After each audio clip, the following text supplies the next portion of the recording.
કયું ગામ છે તમારું? ભાવનગરની બાજુમાં પૂજલ ગામ. કેટલા ટાઈમથી પરેશાન હતા? અને વરસ દિવસથી. અત્યારે કેમ છે? સાવ રેડી થઈ ગયા? મેં કીધું એ નિયમનું પાલન કરશો ને?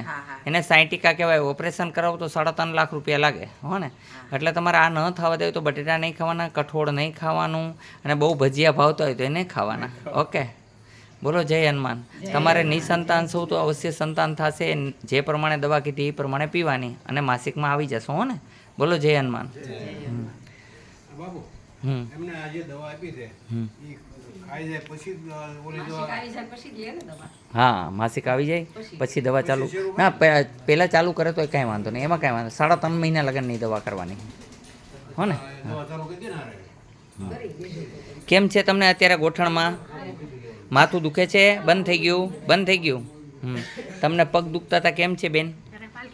અત્યારે પાલખી વળે હે, એટલે પલોઠી વળે હે. સારું, લો. અમાર પાલખી શું કહેવાનું? તમને કેમ છે? સારું છે? તમને કેમ છે ભગવાન? દવા લગાડી પછી કેવું છે? નહીં, આયા પગમાં લગાડીને? આ તો પછી હૃદયનું કરી દેશું. પગમાં સારું છે? હા, બસ. કયું ગામ છે તમારા બધાનું? હમીરપર, રાપર તાલુકો, કચ્છ. સરસ. કેવું કામ લાગ્યું અહીંનું? સારું છે.